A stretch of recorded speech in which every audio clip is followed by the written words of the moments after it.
They're coming to get you, Barbara. Stop it! You're ignorant. They're coming for you, Barbara. Stop it! You're acting like a child. They're coming for you. Look, there comes one of them now. Hey, what is up, guys? Welcome back to the Horrorble podcast, where we bring you a uniquely face value view on horror movies. My name is Devin Arnold, and I'm here again with my awesome co-hosts. First off, Dylan, how are you doing, and what are you drinking? Well, hi diddly ho.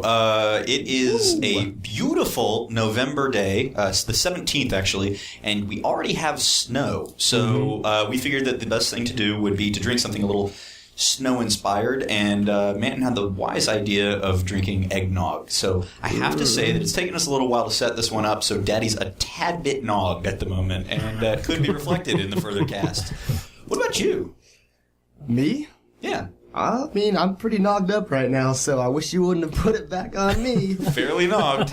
But, with that being said, let's move on to Manton, the man behind the plan of the nog. Man, yeah. And Manton, dude, you know what's weird, though, is that I'm not even drinking eggnog. I haven't had a single sip. I was kind of waiting till after the cast. You were the one who brought it up, and we were like, that's a great... I am drinking a good winter beer, though. It's Deschutes Jubal Ale.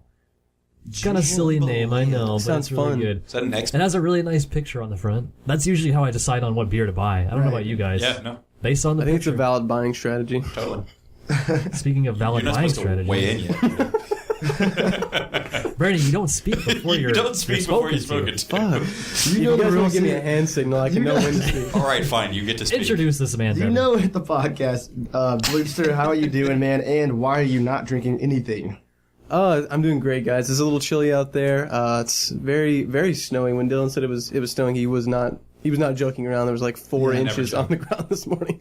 I'm looking at Dylan's face. He's not joking at all. He's not joking at all. It is a beautiful November snowy day.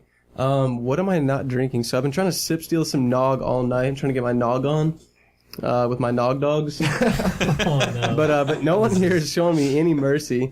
I think a minute ago Dylan gave me a pity nog sip. Bet you got some pity nogs. I feel like nog So sips rude. though are pretty gross, like the dairy and the thickness and the Especially when it's the end. Yeah, you got the backwash of the nog sip. When I just sipped Dylan's, I think it was actually all spit. That's the only reason he gave it to me. Yeah. There's something about sharing like thick dairy drinks to me that grosses me I out. love a good thick share. A you know good what, thick share. I'm great though. You know, I'm not intoxicated, so I'm ready for this. How are you feeling about this podcast that we're talking about right now? You excited about it? I feel so great. Every this week, episode. this is literally like the highlight of my week, and this is actually the dead week, and Devin's gonna set it up for us there. Yeah, I agree. This is definitely a good part of our week. And yes, the movies we're watching today, they are Dead Alive, that is by Peter Jackson, also called Brain Dead. And we have Night of the Living Dead, of course, by George Romero.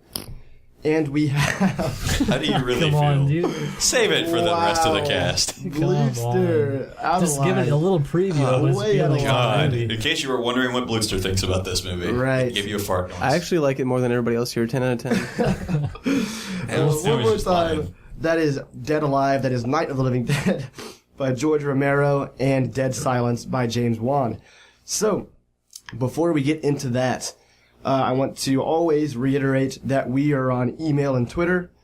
You can reach us at horrorbolepodcast@gmail.com. That is HORRORBLE podcast@gmail.com. And you can follow us on Twitter and hit us up there, and that is at Horrorble Podcast. That's HORRORBLE. Sorry, cast. Horrorble Cast. That is at Horrorble Cast. So, Couldn't fit the pod. yeah. We tried. No Not room possible. for the pod. So, with that being said, we do have a couple of emails to read off briefly. Well. First email is from a Lisa Willinger, and she has a movie club back home, and they wanted to know if they could have Candyman explained. And unfortunately for her, she doesn't realize how much time that might take if we were to do that. It's a very detailed movie, lots to talk about. Those of you who didn't listen to the first podcast, that is Devin's fave. That's my favorite movie. It's up there for me too, especially after like my third viewing. The first two I was just cracking jokes the entire time, didn't give didn't give a fluff about it, but then the third time I actually sat and paid attention like a human being. I really appreciate the censorship you did on yourself right nice, there. nice, thanks, I man. think we've already used some language tonight. I think a hard F has already been dropped this A hard time. fluff. I just dropped a hard F. It was a fluff, man. Didn't you hear what I said? Listen to me, dude. A hard fluff, isn't that an oxymoron? Hey, now we're getting Might somewhere. be. Speaking of, this movie was a very literary movie, and that's not a joke, actually. This movie is based off a short story, which can be the reason why it would take a long, long time for me to kind of delve into it with these guys and explain it on cast. But that being said, we will do it in a later cast. We're going to have it in one of our movie review episodes. Probably our B-themed cast. Ooh. Maybe we can do an underrated Shots fired. Because I actually think it was pretty underrated. Oh, that movie is beyond that would be underrated. that would be a good theme for That's it. a great theme too, and we will do that. And at that point, I have like loads and loads to talk about it. A And I'm big sure load these to guys do, discharge too. for that movie. Come on. Don't worry, Lisa. We're Don't gonna get edit to that one out. We need This is why everybody. Lisa- You need to know what we deal with. This is why he gets paid the big bucks, guys. Hey. So thank you, Lisa. We will discuss that, and I want all you guys to tune in for that episode. Shout out to all our fans. Also, we have another email from a Corey Waite Arnold. Hey guys, love the cast. Hey, thanks, buddy. We Could love you you. please review the 2001 thriller Bones, starring Snoop Dogg? Your younger listeners may not know him as they may know him as Snoop Lion, but don't worry, it's the same guy. Trust me. Stay spooky. And Corey, you can also stick around for our cast too, because we'll also be doing the Snoop Dogg Bones movie in our underrated horror movie Underrated. classic episode too, as that is definitely a gem Oh, not Lord. to be missed. Wait, to clarify, have you seen it? I've seen Bones. I think Devin might be the only one in the room I who's think seen we're Bones. taking his word for it. To be honest, it would have cracked my top 5 had I remembered it. Ooh. It's just, It's the biggest backhanded compliment. it's a hell of a flick, and it's not to be missed by any horror movie expert or buff. Devin, would any- it would or it any have cracked Snoop your top buff. 5 or would it have cracked Wind? Oh my god! Less. You're 2 for 2 here. You literally say things that like make me like I don't know what to say afterwards. They're so counterproductive to speechless. the podcast. They make me speechless. And it couldn't be more counterproductive. This is your inside the peek, podcast. listeners, to the regular process. It actually was about an hour of this before we even got started. So, And again, this guy is the one who hasn't sipped a sip of alcohol. so he has no excuse here. But I have a Christmas sweater on, man. It's basically infused with eggnog. Is- He's wearing an eggnog infused I Christmas can't sweater. work with ladies this and gentlemen. amateur. I've said it before. All right. Oh God, let's move on, please. So, some interesting news about the horror genre. There's some things coming up. First off, some of our favorite directors, at least have made some of our favorite recent horror movies, have opted to make a remake of a movie we've talked about on here. That is, I Saw the Devil, the Korean flick, is going to be remade by the directors of Your Next, being, I believe, Adam Wingard and Simon Barrett. Is that right? Mm-hmm. Really? They have decided that they're going to make a remake of I Saw the Devil, which this is a good topic to discuss because this is a movie that's not that old. It came out. We literally just watched it, right? We just Yeah. watched it and it's not very old, but they've decided to pick it up. So for me, on the one hand, I've always thought it quite odd when a movie is remade just years after the original came out. Right, too soon. It Right. seems pretty unnecessary. Well, But on the other hand, Adam Wingard and Simon Barrett made Your Next. But that's also where it falls apart for me because I think it's a really weird directorial choice. Right. Mm-hmm. These are guys who are relatively unproven, honestly, outside of Your Next, which we like a lot, but has been a divisive movie, and it makes me sure. wonder why a studio gave them so much money to do something that's really outside of their wheelhouse. Like we talked about in the other cast, I Saw the Devil is just a straight up revenge flick. It's not not really got any major horror trappings to it. I don't know So, if I'm I don't like know. an outlier here, but I think it could turn out really well. Right. I agree. I think it could be very hit or miss. It's going to be 100 Yeah. or it's going to be 0 for me. Yeah. I'm really, really Dylan's interested point, to see though, it. Your Next was very self-referential, a little bit tongue-in-cheek. But I Saw would, the Devil was not so no, much. it's not. But I kind of would like to see their take on it. I wouldn't be surprised if I liked it more. I'm really hoping they take it in a more horror direction. I'm playing That's devil's what advocate I'm- here. Like I agree with you. I'm excited to see it because I'd be excited to see anything they would put out. But That just seems very, very intriguing to me. But I also, I mean, and I have to, maybe it's not fair to hold it against them, but they've got a pretty spotty record outside of Your Next. Sure. Simon Barrett, I don't really know much about, but, Adam Wingard, for instance, we keep bringing up this one that he does in the ABCs of Death, which is really just atrocious. And I guess it makes me worry about, given the reins of something that I really enjoyed. I may have been in the minority, but I really liked I Saw the Devil. Especially when we reviewed it, you can go back and hear that. But it strikes me as strange. It does seem a little bit unnecessary and superfluous to remake a movie that was already good and already made a few years ago. But he also Adam Wingard made a movie, I think maybe with Simon Barrett, called The Guest, that came out in 2014, which I've been hearing a lot about, and that's gotten rave reviews. Has that been released fully yet? I think it might have, but I haven't looked into it, but it's gotten absurd reviews. I've never heard of this. I haven't either. I'm going to check this out. You really do. Pronto. It's got in the 90s on Rotten Tomatoes, and it's a 7.4 on IMDb. It's not a horror movie. If it was a horror movie, we'd be watching it. Okay. But it's a mystery thriller, and it's just gotten ridiculous. It's Adam Wingard, and the writer is Simon Barrett. I mean, we've watched things that could have easily been honestly, considered. I Saw the Devil. Yeah. Exactly. Yeah, that's pretty. I think we can squeeze this one in. A mystery thriller, that's pretty damn close to horror. Right. It's got 79 votes on Rotten Tomatoes. It's at 91%. Ooh. Okay. Why have we not watched this? I mean, at the very least, it's one that we should just watch for fun. For sure. If we don't do it on the podcast. Right. I almost wonder if these reviews gave them confidence to attack I Saw the Devil. I feel like that movie they're just gunning for the top. Maybe it was, because, without that, it didn't make sense that they would hand this off to them. But I guess if they had a really good recent one. And me and Dylan talked about this. We felt like maybe they were just trying to gain some popularity and some credibility by making a Your Next type movie. And now that they've gotten that, they might delve into what they want to do more, similar to what Ty West, I think, is doing. Similar to what I want Ty West to do, which is get out of horror. And what he's doing right now is he's working on a Western movie, from what I saw. Ty West is. I think he'd be better off doing Ty just West dramas. Yeah. On a Western? Really? Yes. I don't know if I agree. I don't agree with that. I certainly don't agree with that. I love Ty West in the horror genre. I think we've talked about this. I love Ty West, but I do think it's cool that he's working on a Western movie, and I'm very intrigued. Interesting. If he can close this one off, if it's got a good conclusion, then I will be on Team Ty. But okay, here it is. It's called In a Valley of Violence, and it is rolls right off the tongue. I like the title it's a of that. revenge Western film set in the 1890s, where a man arrives in a small town seeking vengeance for his murdered friend. I want to see it. It sounds awesome. Is revenge flick coming back as like the most popular genre? I mean, it kind of is right now, I would say. I like revenge. I'm a big fan.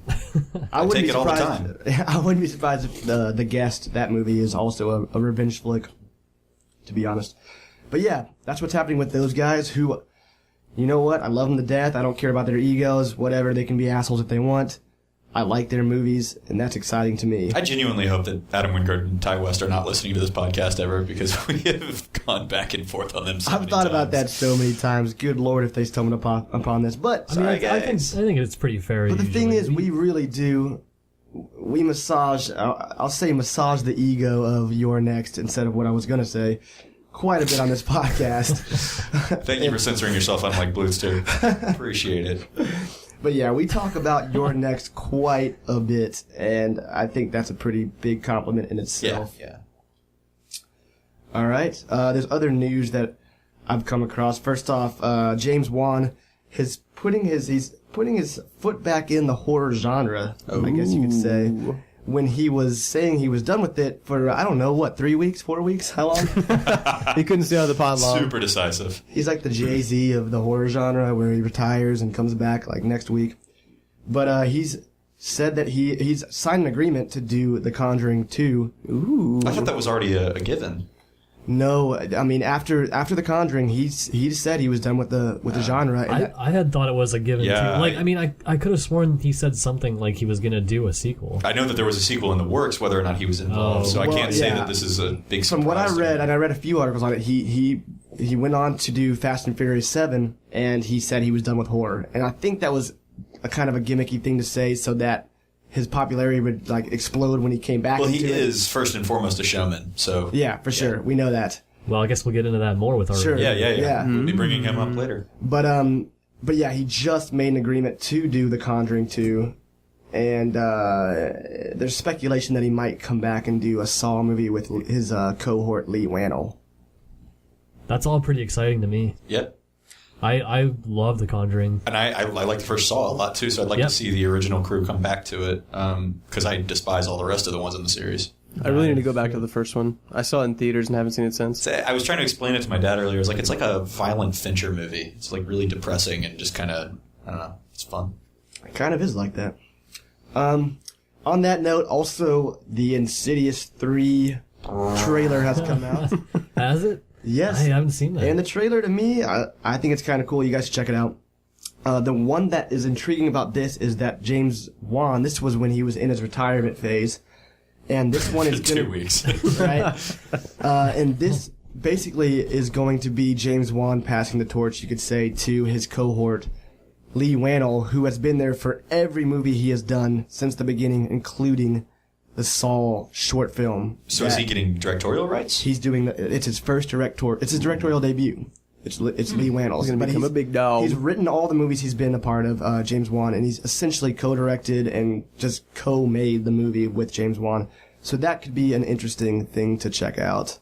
Do you guys think he's ready? I mean, he's written for all of these, God, but is he ready to take the throne? I think that's something that we're going to be talking about when we talk about Dead Silence. I think he's definitely. I think he's ready. I'm not going to say that it'll be great, but I mean, he's been there since the early 2000s. It's been 10 years. He's ready to pop off. This guy. I mean, I'm intrigued. I've said before, I'm not the biggest fan of the Insidious, movies, right. But I would be interested to see what his take would be. I'm interested because, again, this is this guy's chance to kind of come out and make a huge bang for himself as a director. And he's got the limelight. He's got the huge picture to make, and that's going to go out to all the major audiences in the world. So I feel like he's going to take this and he's going to really work on it and make sure he does the best he can with it. So I'm kind of excited about it. But again, you never know if James Wan is not a part of it, and maybe he's. Well, he was a part of Insidious too, and you hated that, right? Or you disliked it, at least. Yeah. I turned it off. I didn't like that movie. You turned it off, didn't even finish it. Insidious? I thought that was Shittiness Crafter 2. Oh, okay. I was going to say, because I'm pretty sure Oh. Insidious 1 was on your top 5, but he talked about in episode 1. Right. And I think that was a lot. Yeah, that was a lot of Lee Wannell and James Wan. I'm sure I'm saying his name wrong. I hope that you are, because Wannell sounds. It doesn't sound very sounds wrong. We're sorry, Mr. Wannell. Sorry, Mr. Wannell. Sounds like the sound an ambulance makes. Wannell. Hey, you know what? Nice. It does when Blister does it like that. Nice. But yeah, that's happening. Check out the trailer. It seems pretty cool. Also, the Fast and Furious 7 trailer's out, and that's also pretty That was, awesome. I actually watched that. It was pretty cool. Didn't that trailer look awesome? Yeah, and I legitimately did. I have never cared about Fast and Furious. Right. But damn, that trailer was actually pretty cool. It looks awesome. It looks out of control, and that's what James Wan wanted. I'd like to see him try his hand at just a full-on action movie, because I would too. I think a lot of what he's good at, well. a lot of what he's good at in horror is just kind of action. I think he would do so well with like a comic book movie. Yeah. Whenever I watch his movies, I think of comic books. Maybe not as much The Conjuring, but like especially with Insidious and Dead Silence too. They feel very comic book. I think if they ever did like a Swamp Thing or a Constantine sort of thing, they would. You're speaking my language right now. You know what? You might. I'm not saying that you're complimenting them in that way, but you could credit that a lot probably to Lee Wannell, because he's the one I think had a major hand in those movies, and I think James Wan, when he separated from him for The Conjuring. Conjuring's the most grounded movie. Yeah, he did, you could see a tone shift pretty huge. So Lee Wannell might be the guy. In fact, you called this out when you watched Insidious. Lee Wannell was the guy who plays one of the paranormal investigators in Insidious. He's insufferable. So I was right about that. You were right about that. That's funny. the writer, not the director. That's the writer, and you can tell by his dry skin. His characters are so insufferable. You can tell that he's in his own movie. Yeah. You can immediately tell. Yeah. I don't hate him as much, and once again, Dylan is crossing off potential guests for the podcast. Listen, don't take my word for episode it. by episode. The other guys love you, folks. I'm just an ornery bastard. But yeah. Come on down, Lee. I don't think we'd ever be graced with the presence of someone as big as him anyway, but that should be something interesting to look forward to. And finally, The Woman in Black 2 has been announced. It's called The Angel of Death. Kind of excited. I really liked the first Woman I'm with in Black. you, Dylan, but these guys are shaking their head. Blutzer, what are you thinking? The previews look bad. Are there trailers for the out? second one or Yeah, preview for for the the first second one? There's trailers out. I didn't realize that. Yeah. It's all jump scares. Why are you shaking your head, Blitzer? It's all jump scares. Is that a surprise? Well, that's the trailer. You can't. The trailer, really sure, judge yeah. that. They probably literally showed you every scare in the movie. Yeah, I probably don't did. doubt it. Yeah. That's why I want to watch the trailer so I can actually judge it. But at the same time, Right. if I ever actually watch the movie, the trailer will have inevitably. Well, wait a ruined second. it. First off, though, I liked the first one. Did you guys like the first I one? liked it a lot. I don't really feel anything I for it. feel absolutely nothing. I was completely neutral. So that's why you guys are shaking your I head. think with that one, it's just because that's my type of movie is haunted house movies are my like. Haunted house movies, especially like Victorian era. Yeah. Like I thought it was slow very burn pretty. ghost movies. And I thought that Radcliffe was very good. The setting was sure. good. Yeah, I like Daniel Radcliffe in it, but I just was not engaged. It's I not don't know a what it was. fast movie. It's not honestly an interesting movie at every turn. Well, I like a lot of slow movies. We'll get into that. Yeah, later. sure. But what I'm for the second one, what I'm a little excited about is that they're changing the setting to the London Blitz, which I haven't really seen done in any horror movie, and it's a really horrifying period of history. London Blitz, can you inform me? So when the Nazis were bombing London through okay. World War II, so I mean it's everything's shelled out. So is that a everything's completely different gray, era from the That's first movie? interesting. What's that? Is that a completely different era Yeah, from the first movie? the first one was Victorian. This Yeah, one first is, one's Victorian. It's a bit later, so It there's actually kind of sounds kind of exciting. yeah, to me, actually. it's a neat little change. So it's not going to So, have Daniel Radcliffe. yeah, I was about to say no. no. Aw, Oh, an Well, interesting note. There's a reason. No Daniel, no watch. Sorry. sorry. You're right, Dylan. An interesting note, actually, going back now, is that Insidious 3 is a complete prequel, and there's none of the same characters at all, except the medium, who I think is awesome. She's actually one of That my could- favorite parts. She's of the movie. great. That could be a smart move. I And mean, I didn't see 2. Yeah. There's no way they could have expanded those characters any more than they already had. So They were I think already it's a great expanded move. so thin. Right. They really were. But the medium, I think she's great, and she's also kind of a horror movie icon. I feel like she's in so many movies. I know. Just reading a review of Annabelle, she's in that too. So She is? It almost kind of makes me want to see See, it. I was revisiting. No. But I don't Well, know. whatever. We'll watch that at some point. Or I will, at least. But We'll do it for the spooky doll. I episode. don't have high hopes for it. But I was revisiting The Nightmare on Elm Street recently, and I realized she was the teacher in it. No, really? Yeah, it was weird. So I think she's in a lot of movies, a lot of horror movies for that. What's her name? I don't know her name offhand, but Sorry, hon. but she's great. We love Maybe you. she'll be on podcast with us. Who knows? This is the lady that we don't remember her name. Welcome to the show. What's up, lady? How are you and what are you drinking? I don't drink. Hello, are you there? Lynn Shay. I've been sober for 40 years. Her name is Lynn Shay. Lynn Shay, all right. She's great. Anyway, yeah, let's move on from that. And you know what? I think we've discussed enough news. It's time to get into Of the show. the meat and potatoes of the cast. Sorry, I'm a vegetarian. So, So just the potatoes for you. Can we have soy? just the Just potatoes, the tates. soy potatoes. And we'll start off with the least controversial and probably the most agreeable film between the four of us, and that would be Brain Dead or Dead Alive. Yeah. The most agreeable? I would say so. I would say we. I would think Oh, so. I actually have not heard a word from Dylan about this movie yet, so I'm very excited to hear Well, this. can I get Manton to give us a synopsis Yeah, I think that's before the we best call. start? Sure, yeah. So this is about a. Oh man, I can't remember the main character's name. It's not really relevant to the plot, doesn't No, matter. not really. Lionel. Lionel. Lionel. Yeah, that's right. Great sweater vest. So Lionel. Well, I guess I should start out with the monkey. Basically, there's this monkey Probably that's should. brought to New Zealand. I think it takes place in New Zealand, right? Yep. That has a disease that basically gives zombieism, essentially. His mother is bit by this monkey, and things go way downhill. This is a movie about a guy whose life gets worse and worse, and he's desperately trying to hide it from the people around him, and doing a really poor job of it. While simultaneously trying to court a beautiful young lady. Right. He's kind of living a week in his life, and we're seeing everything crumble around him to a very extreme degree. And it's really gross. All of that said, I think you leave out the most important factor of this movie, which is that it is funny as hell. Yeah. This movie is utterly lighthearted, but also incredibly gross. Yeah. I think Manton made the point, it might have been Blitzer, but it was a good point that this movie is strikingly similar to ones like Reanimator and House, which we watched just recently, House from 1986. Where the character is sort of trying to hide all these, like, terrible things that are happening to him around his life. It feels like a cool theme. And the I like tones it. are strikingly similar in that they're both kind of funny, lighthearted, despite what's going on, slapstick. which is kind of terrifying. It is This is like slapstick, hardcore Three Stooges. It's crazy. God bless. That is a gross understatement, pun absolutely intended. It's disgusting. This movie is. It strikes me because I've seen it before, and it's been a long time since I saw it last. I think we're probably all in that boat. I mean, other than Devin, I think that this was your first time This is watching my first it, right? time. The rest of us had seen this as like teenagers and stuff, and I remember liking this movie. Yeah. But what's weird is I thought I would like it less as an adult. I like it and more, I like it for more. sure. Yeah. I like it so much more. I don't know why that is. Exactly. It is one of the most like sophomoric kind of like gross bodily humor like movies that I've seen in a long time. And what's immediately striking to me is like every time I watch it, I'm like, good Lord, they made this guy make the Lord of the Rings. That's so funny. It is completely different in every way. It's so funny. It's different in every way.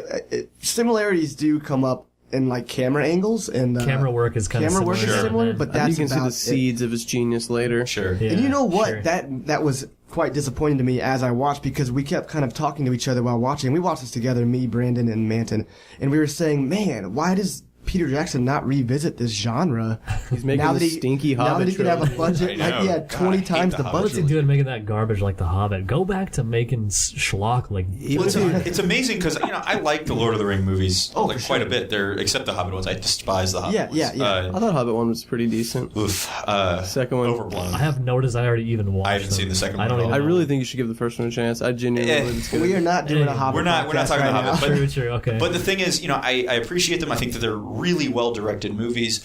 But this movie is so much damn fun, and you can tell he had so much fun making it that I would love to see him cut loose again. I feel like he's been kind of constrained so This much. movie's by more this. gritty than the Lord of the Rings movies. for sure.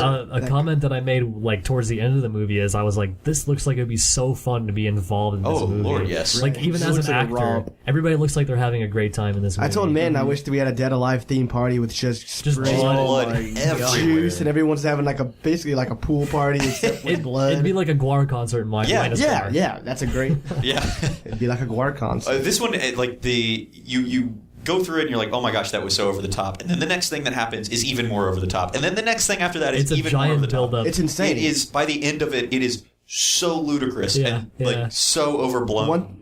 But you're totally on board by A that comment point. that came up a lot is, what is going on? What are we watching? In a good way. And what's great about that is these guys had seen it before. So to that point, there was so much great stuff happening, specifically kills and gore, that these guys who had seen the movie on multiple occasions were seeing things almost like for the first time. Yeah. Because It blows you your just- mind you every just- time. Doesn't matter how many times you've seen it, Because you're you still going to forget. be blown away. With the sheer quantity of good gore and kills, you just naturally forget a lot of it. You just think they can't outdo themselves from punching through a lady's head and killing somebody with your and that's- hand through their mouth. It is astounding what they think of Yeah, it. that's a note that we need to touch on. Is like the practical effects are so good, Unbelievable. And it's not even like there are a lot of crazy things that happen, but they do them so well. And like they do things like a hand punching through someone's head, like Brandon said, but it's not just for total shock value. Like you can tell, like put so much effort into. Oh the man, effects. the creativity behind those practical effects were unbelievable. Like having a head in a food processor. Yeah. They hollowed out an entire real food processor. Yeah, the budget, like, I mean, it's clearly a low budget movie, but it feels like a high budget movie because of how creative they are with everything and how they make everything stretch. Right. And some of the kill are just Rube Goldberg type stuff. Like, Yeah, I couldn't even absolutely. wrap my head around how they would go about yeah, for thinking sure. of how these things work. I was in awe. Like the bit with that zombie who's got like her head on a light bulb or Yes. whatever, and then Yeah, gets yeah. yanked through the ceiling by the cord as another was guy great. falls. Well, so to good. that point, Crazy. she got punched through the back of the head, so she had this gaping hole in the back of her head, and it got stuck to the back of a light bulb. Manton, you made a good point about this, and I don't want to put you on the spot, but you made a point about how each zombie had its own charm to it. It's cool because like each zombie has its own charm based on how it was killed. It's like an And arc, basically. What's cool is that exactly. And like it's not always just played for like one simple gag. Like the lady that gets her head halfway cut off to where it keeps falling backwards behind her. Oh, it's so funny. Like they bring those things up constantly. Like the lady that got the light bulb in the back of her head. that was like a follow-up from a gag earlier. The dude who gets his legs stripped and he carries his legs around later. Yeah. Like, that kind of stuff is so clever. And that's the stuff that I didn't appreciate when I was younger. And, like, now I'm like, that is genius. That's, like, really, really good comedic writing, having them come back and use these gags that happened earlier, But too. it's not only the writing, it's the acting in this movie. While it's over the top and everything, it's very similar to, like, Evil Dead 2 or Army of Darkness. It's super similar. It's so good. Yeah. The acting is so on point for this that you wholly believe it. Everybody's involved in the slapstick. Everybody reacts perfectly to everything. Hey. And the extras, my God, like the things that they had to go through and what they do, as they're reacting to people getting eviscerated next to them. Can you imagine if somebody fucked up on like the lawnmower scene and they had to redo it or something? Yeah, spoilers, there's a huge lawnmower scene, which is amazing. The best lawnmower Anybody scene. who knows anything about this movie knows that there's a lawn. And there's a reason for that. It is well. It is really good, but what's interesting is I was very excited to see that scene again. But I ended up liking a lot of the more subtle stuff more. Yeah. Oh yeah, now, for sure. Which is kind of weird. It's maybe my least favorite scene now. I guess maybe because it's so I've seen it so many times, and there's so many times that I've been like, "Hey, check this movie out." Well, I it's skipped just to that not scene. quite as creative when you just see a blade eviscerating a bunch of zombies versus It's really like well done, though. As weird as a fist going through the front of somebody's face and a light and out their mouth. Yeah, that's way more creative, and a lot more love went into that kind of. Yeah, I agree. Thing. This movie's phenomenal. If you haven't seen it yet, be aware that it gets usually like lumped in as like the goriest movie of all time and things like that. And in some ways that's a joke. It's like a marketing scam, but it is a really gory movie. It really is. Like it an is, but it's so gory movie. It's so silly that if you're bothered by like real gore and stuff, you won't have much of a problem with that. It's I would say easy to if you disconnect. don't like watching people eat in really gross ways. Yes. God. That was I was gonna make that disclaimer just God. right this second. I don't care much about gore anymore because I've seen it all. I feel like. But this movie plays with food and eating in a way that actually made me physically queasy. Yeah, I was watching Devin. He was looking like he might vomit. I felt like I was gonna vomit. It was so. I was eating Qdoba while we were watching. Yeah. I don't know how you were doing I don't know. During the pudding scene, I was just chomping on a burrito. No big Again, I deal. can see a dude get his legs ripped off and his skeleton fall. Totally fine with that. I'll eat a But burrito. when it comes to food and eating and that stuff gets kind of integrated, it was almost too much for me to handle. I had to look away at points. It was a little too gross for me. It's a testament to how good the movie is. It pushes the boundaries. I mean, it actually takes the boundaries and just demolishes them. It's really sophomoric. I mean, it's really like these guys just kind of got together and were shooting the shit and came up with like as many gross, gratuitous, gory scenes as they could. But they're so smart about all of it that you don't care. It doesn't feel overdone. That kind of segues into my next question, which was something that Manton brought up again yesterday. He kind of made this point like, hey, why does this movie not get as much exposure and love as other cult classics like Evil Dead and stuff? I feel like this movie's as good or better, maybe, right? Manton, do you recall what I'm talking about? And I guess what I was getting at was like, Evil Dead, you could talk to someone that doesn't really necessarily watch a lot of horror movies, and they immediately know, okay, Evil Dead, it's cheesy, it's gory, it's funny. But Dead Alive is kind of more only known within horror fans. And I don't know exactly why that is. I mean, I guess maybe the fact that it is so gross. That was my point. Yeah. I think that actually your everyday common horror movie watching person, not necessarily a fan, can watch Evil Dead 2 and appreciate it and like it. And that's like kind of pushes right where the threshold is. Whereas this movie might be too much for your everyday viewer.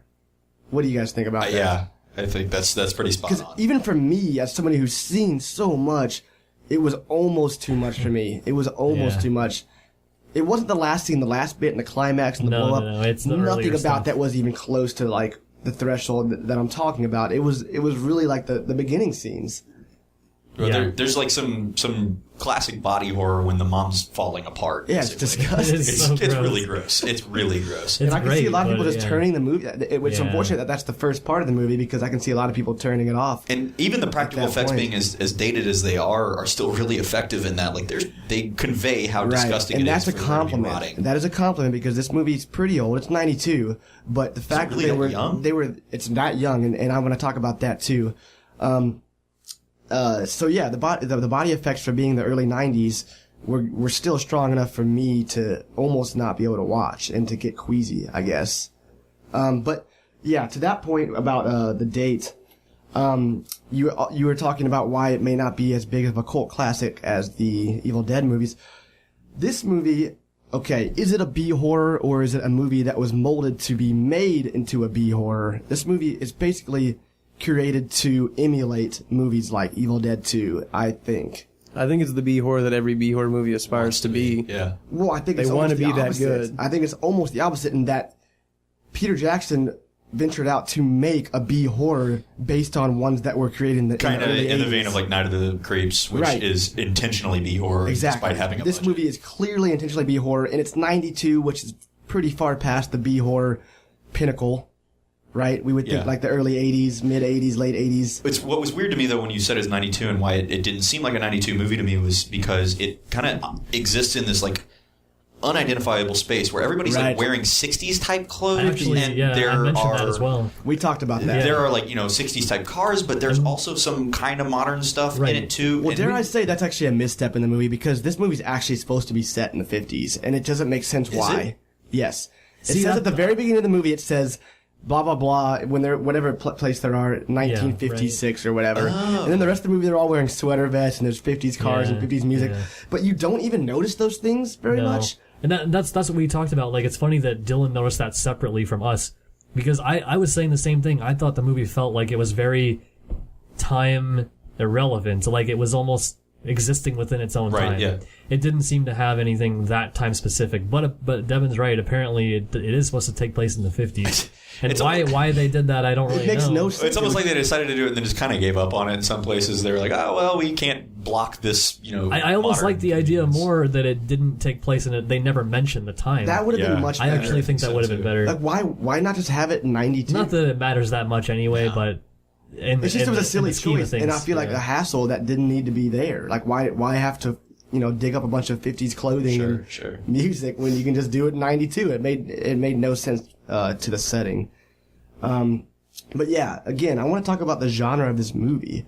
This movie, in my opinion, is built and molded completely off of movies from the 80s, which would be what we would call a B horror. Sure. I mean, I would say it's a B horror comedy. It's definitely intentionally a comedy. It's a comedy first and foremost, For sure. but set in a horror setting. I would say. It's a comedy, and I think what he does is actually really ballsy in that it's one of the few kind of early movies that I can think of that tries to play like splatter for just straight laughs. Yeah, Like, it does Yeah. all the gore for laughs, not as kind of a horrifying element. No. And in some ways, this is not a horror movie, but the gore is so over the top Yeah, in places that it gets really uncomfortable. Again, I think it's an homage to movies like speaking- Evil Dead. Speaking of that, something else that I really liked about the movie is that it's not your average zombies. No. These are zombies that deteriorate. Semi-intelligent?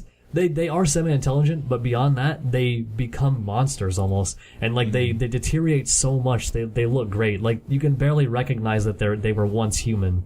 By the end of the movie, you're looking at zombies that are just otherworldly almost. Yeah. They're not like zombies in other movies where Yeah. they're just a person in some white makeup. And they stay keen mentally and whatnot, but at the same time they are rapidly deteriorating physically. Because there's scenes where these zombies are eating, they're kind of communicating in And weird they ways. rip apart very, very easily, Yeah. which makes for some great laughs. The And- arms just rip off like no big deal. Can we mention the zombie baby in this? Oh, yeah. Oh, God. This may be the Zombie one of baby. the only movies that you see a zombie baby played for laughs. Totally played for laughs. I hated the zombie baby when I was younger, and I thought I would hate it even more It's now, so but it made me laugh more. Well, I when you're don't going in know what watching it is. as a movie to laugh at, then it's awesome. It's great. It's so funny. I don't know. I'm not sure why it is that I enjoyed that aspect more. I used to think it was kind of obnoxious, the baby zombie. I mean, even But now I laugh my ass off the whole time. the I baby don't know. itself is whatever, but there's like creative, weird tricks they do with it at the end of Right, it that is yes, so yes. funny. The way Oh it my flies God, around and stuff. Yeah. Like there's so many parts where they just kick it, and it's clearly a doll, Yeah. just, like a doll just being thrown, and it looks so funny. Yeah, I would say the slapstick and gore and physical humor in that movie is, I might say, unmatched by any movie I've ever agree. seen. I agree. And I think what it is it's supposed to be molded after movies like Evil Dead and other zombie flicks, but with the benefit of more modern technology and practical effects, and maybe even budget, to be honest. Hard to tell. Yeah, it really is hard to tell. But the practical effects, The blood budget was high. blood budget was up there. 99% blood budget, 1% everything else. But we can say the practical effects were above and beyond what we've seen, Yeah. pretty much. There was lots of effects that I actually couldn't figure out how they did it. Yeah. They did some really, you could very faintly tell they did some strange cuts where they were pulling out a human, putting in some kind of weird figure, but was so it doesn't well take done. you out of it. You have to see it 2 or 3 times to see it. Right. All right, well, with that being said, I think we all kind of agree on this one, but still, as a formality, Dylan, would you like to kick it off with your review as far as the Jim and Stinker rating goes? The other guys watched this one together, and I wasn't able to, unfortunately. So I queued it up on my computer, and I was gonna just kind of rewatch it, kind of skip through some things to see the scenes that I remember, because I'd seen it before once or twice, but it'd been a while. And as I queued it up, like, I was skipping through the first couple of scenes, and I was like, holy hell, this movie is even better than I remember, and I just let it ride, because it is awesome. This movie's so good. Definitely. An absolute gem. If you haven't seen it, I highly recommend it. Just be aware that you have to kind of steel your stomach a little bit in watching it. And you have to be able to laugh at gore. And even, I think, honestly, if you don't usually laugh at gore, this one might convince you otherwise. I would agree. It's great. And I'm going to say Peter Jackson's best movie. To hell with the Lord. I might actually agree with you, Dylan. All right, I'm not sure where to go with that one, but... This deserved the Oscar. Okay. Return of the King. Not the one that got 10 Oscars, but this one should have got at least one of those 10. But yeah, so Blutster. I think Dylan actually kind of hit on a lot of the things that I loved about this movie. I just want to say quickly that although there's a lot going on in the movie and there's lots of scenes that have a lot of things happening, unlike a Star Wars prequel, the things have a lot of care and attention in the background. Like, none of the jokes are left off. Like they were saying, if somebody loses a limb, it's going to be gone in the next scene. They're going to make a joke out of it. Everything has like a payoff. It feels very satisfying. And like all of the effects, as disgusting and juvenile and childish as they are done so beautifully, and there's so much care put into them. So it makes you really, I don't know, feel for it. Yeah. And one little anecdote, I don't know what compelled me, but on my first date with my now girlfriend, I watched this movie with her. Wow. And when we were rewatching it, I'd forgotten how disgusting this movie was, and I actually don't know what the hell I was thinking. So Kelsey, shout out. If there's any doubt in your minds, we all agree. At least I haven't heard Matt yet, but this is a definite gem. I think it deserves a lot more praise. I don't know if I'd be bold enough to say this is Peter Jackson's best movie, but I would be ecstatic if he came out with a second one after all these Hobbit stinker fucking doo-doo piles come out. Pretty accurate. I can't see him making a second one. He might make something in the same vein, but yeah, so if you guys need dating advice, come to the Blitzer. Yeah, Blitzer's great at it. Got you covered. All right. I was going to say, watch Martyrs. Good Lord. Do not. All right, Manton. I was bored to tears. I hated it. Interesting. All right, well, my review is... I love it. This movie ages like a fine diamond. It's a gem. A fine diamond? A fine gem. A fine gem. A diamond I don't in know the what else to say because you guys have said it all. Diamonds age well? Is that... I don't know. I feel like it. I just wanted to make a joke about a gem. Okay. I mean, diamonds It's a last gem. forever from what I heard somewhere. Also a girl's best friend. Every kiss begins with K. Keep them coming. All right. Well, yes, I'm with Matt in that I can't really add much more to it, but I do think that this is a certified gem. Just go in knowing it's going to be gross as fuck. That's true. Absolutely. All right. So now for the interesting part of the podcast, I'd love to start off with Dead Silence by James Wan. Yes, let's. We're starting off again, for those of you that have been listening. Yeah. Oh, yeah. Well, I guess starting off with We're the not last starting two, which off are going to be anymore. crazy. Come on. We'll continue We're just on going to with keep starting off until somebody corrects us. James Wan's Dead Silence, and I'll give you a synopsis of that. Basically, you got a character who comes in and has a dummy mysteriously sent to his apartment or his Ventriloquist house. dummy, right? A ventriloquist Not a dummy dumb friend. sent to his house. Just a And- dummy. Just some some guy. dummy. Oh, get out of my Some house, dummy. And him and his new wife are, of course, a little bit confused by it. And he goes out to get some takeout Chinese food. He comes back and his wife has been brutally murdered / killed. Who done it? Those are two different killed. things. I don't know. And killed. It's a murder death kill. The reason I said that is because if the dummy had killed her, would that technically be murder? I mean, the dummy killed her dummy or killed her. murdered her. I mean, feel like it's it has to both. take a human to kill somebody for it to be What? murder. I don't know. What are the semantics of Can this? we get a lawyer in here? Well, let's be real. Like, if a bear kills somebody, is that called murder? It's called Sure. bear murder. It's called bear It's called murder. murder. Bear murder. Birder. Oh, okay. Excuse me. Bear murder. Dummy murder. So, she's been murdered, and of course, he has a speculation that the dummy was somehow involved.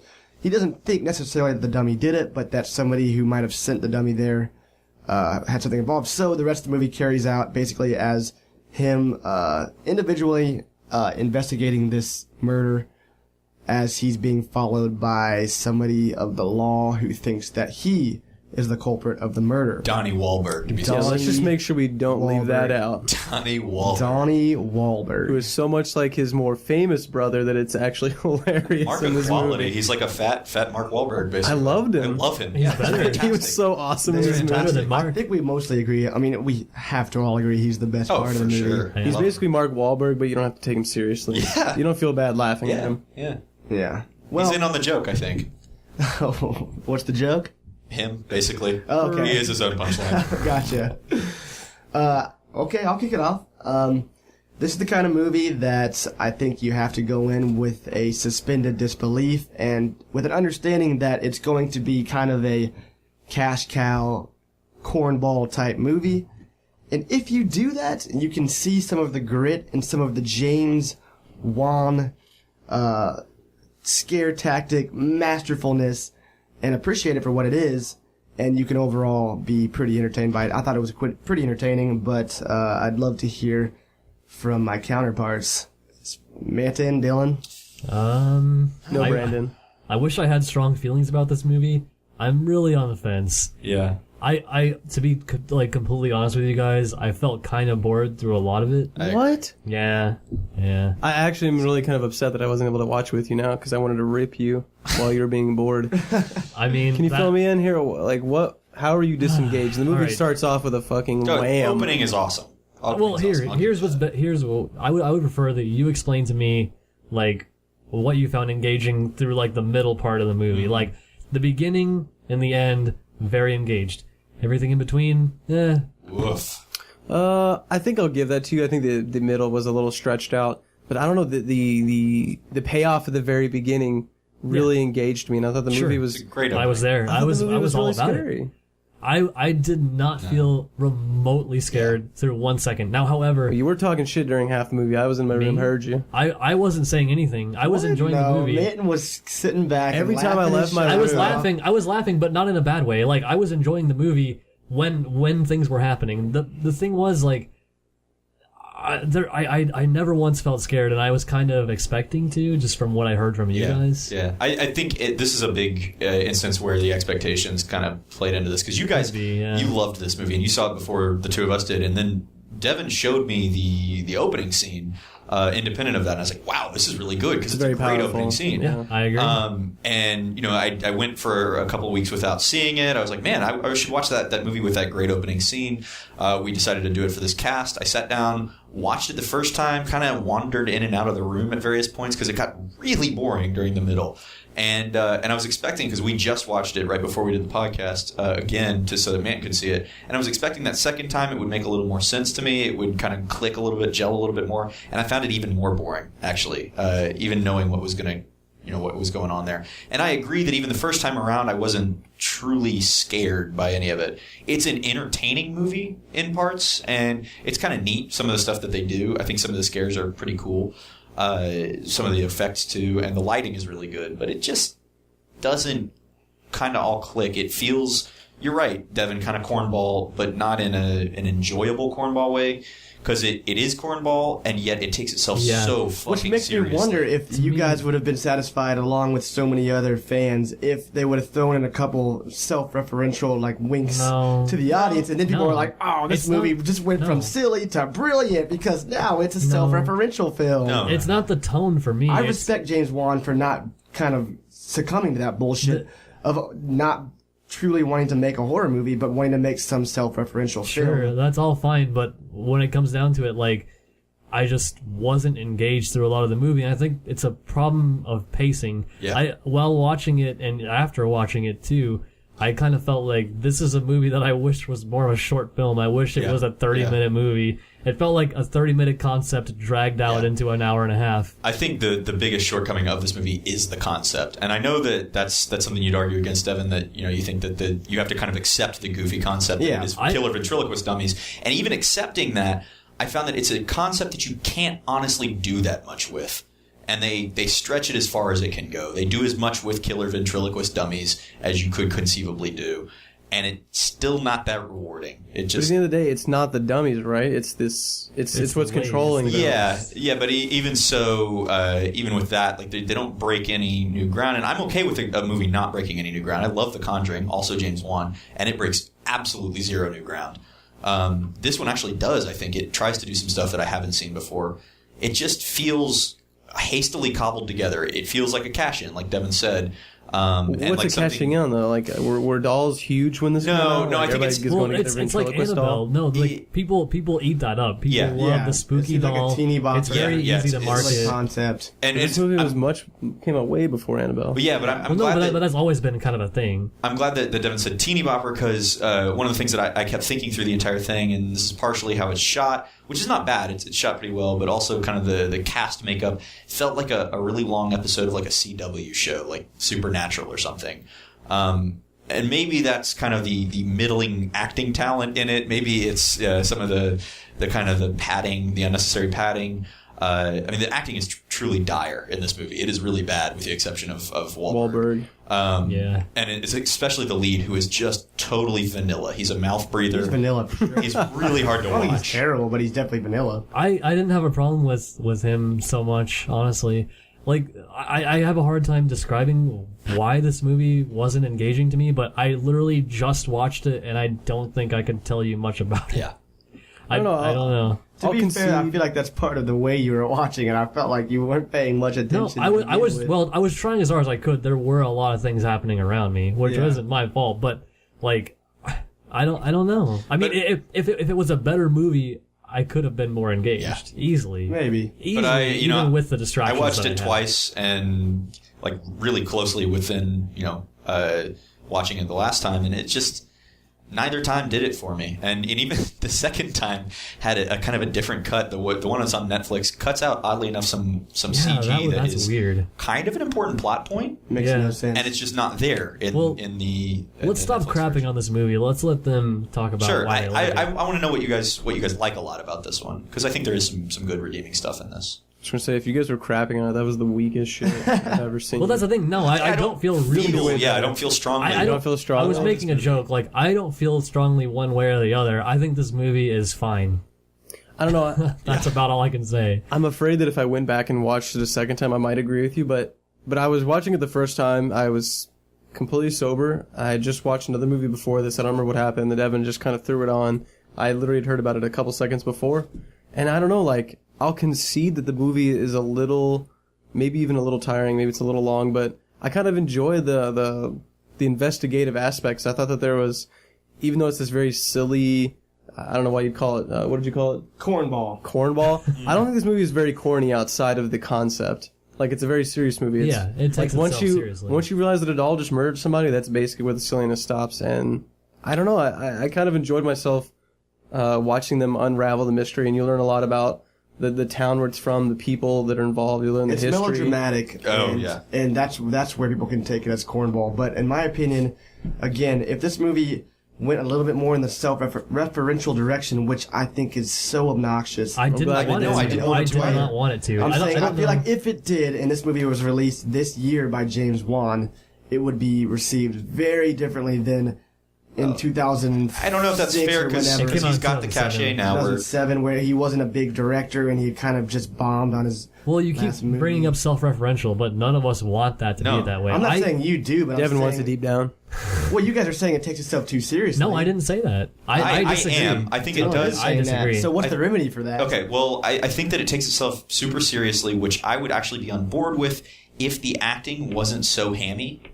I thought you mentioned that the concept entirely was just impossible to. Well, the concept, it's doofy, but if you accept it, it's okay. I mean, like if you accept the premise, it's plenty okay to follow along with. But the acting in it is so bad that it really takes you out of that. It strikes a really bizarre balance. I think if you're going to have this very silly premise that the whole movie's based on, I feel like you have to have a very serious tone after to kind of ground it. Mm-hmm. Like, and I think we're all actually in agreement on that. I think it's just good to get it out there. I don't think any of us actually wanted it to be cornball, as Devin's calling it, cornhole. But I would really like to see this movie actually remade with a slightly higher budget and just some better actors. Let me just ask you though, if the actors were top notch, do you think the movie would have been saved?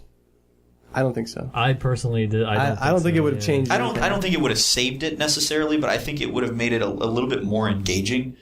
Because I just kind of was groaning through so much of the acting. I hate to keep harping on that, but it's distractingly bad in parts. I almost thought it was more the writing. I thought it was kind of charming. It may have been the writing, but I mean, I'm thinking, for instance, like, and every time she came on screen when we were watching this movie, I said I fucking loathe this character.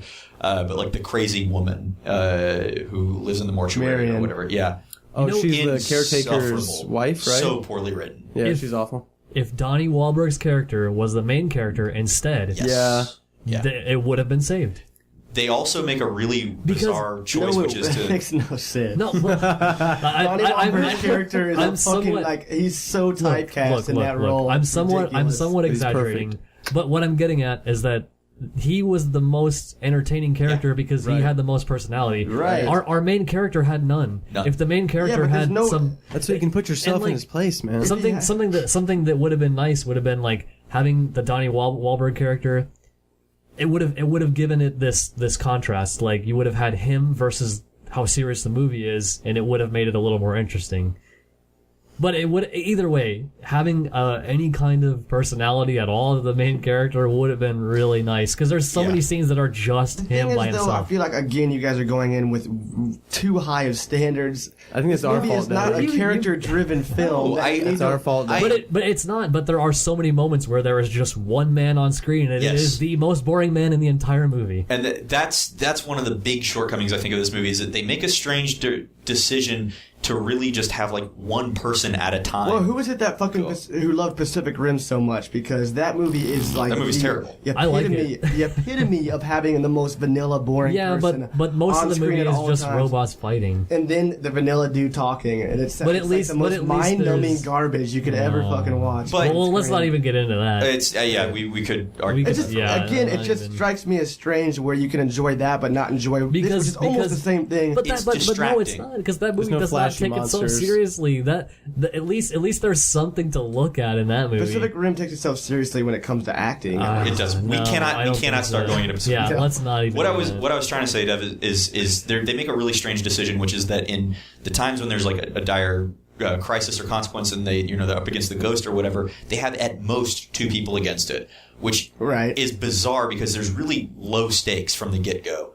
Because there's just not that many people involved in the story, so there's not that many people to reap the consequences. In the scene you're talking about specifically, there's a lot of flashbacks and scenes and shit that happen during it that introduce more characters and more action, and a lot of stuff happens. Who are dead. In that very specific scene.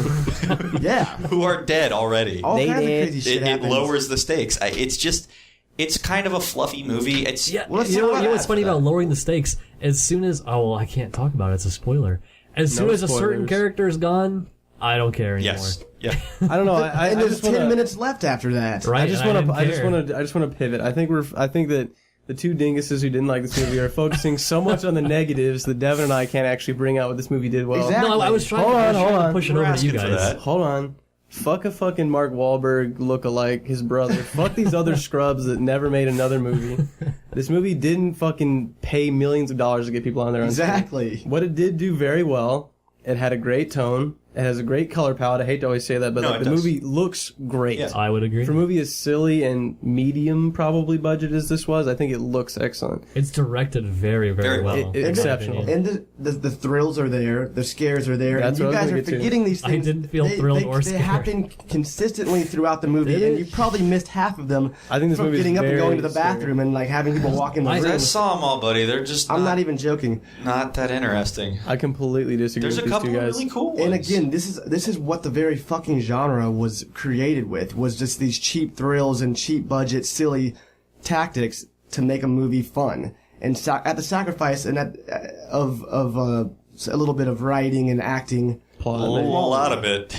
Well, Yeah, but is that not how the genre was created? I can get behind that stuff, but I didn't feel like I was having fun or thrilled Maybe most you of the were movie. spoiled by the most pristine of the movie. writing and quality of George Romero's Night of the Living Dead. Let's not bleed over God that. bless. Do we want to go ahead and move Well, on? 'Cause no, it sounds like I just high quality and high caliber Let's- acting and direction of George my- Romero. No, shut up. Just shut up before we get into Devin's this. Just getting shut up. offended. All right. That's important here. Don't take it as a personal offense, but I mean, this movie just doesn't do it for me. I understand what's neat about it. I understand what's pretty cool. And I think it had a lot of potential. It just doesn't quite reach that level for me. Sure. So I just don't find it entertaining to watch. I think it's maybe worth a watch, but that's about. We'll get into that in a minute. Buddy. Yeah. Well, let's go ahead and get. I don't into think that it's. I'll agree with you, Dylan. I don't think it's well rounded. That's what I No, would say. no. But I think that the parts that I was looking for in the movie, they exceeded. I think it it's delivered. such a fun watch. I It's agree. At least a one. I am actually. I didn't even go out to watch Manton see the movie very much, but I'm convinced that Manton was not engaged at all during any. I of wasn't this. what he engaged. literally said. That's what I've said. But what I'm saying is it wasn't the movie's fault. Like every No, time it I went out, was. Manton was No, Again, it there's was no not way- watching the movie. I don't think if it was a better. I don't think if you were watching. I'll say it again. The Night of the Living Dead in the same exact scenario, would you have been fully engaged in that movie? Well, I don't want to talk about Night of the Living impossible to Dead get fully because engaged. But we're not on that. a yet. movie like that, would you have been fully engaged? I would have been much more engaged. And, Really? and the reason is like in a movie, and I don't want to talk about Night of the Living Dead because we're about to get into it.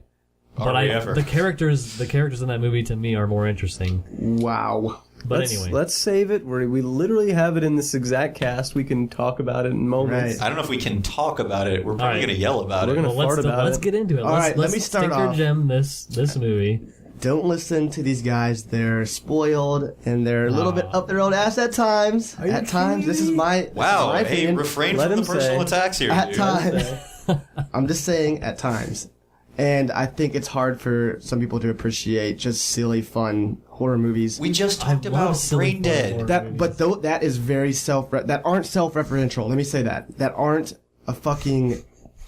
I'm sorry. I'm speaking my mind here. All right, go ahead. I think it's very difficult for a lot of people to enjoy a somewhat corny movie that isn't doing it completely transparently and in a tongue-in-cheek type manner. This movie isn't tongue-in-cheek. This movie isn't self-referential, and it is a little bit corny, and the concept's a little bit silly.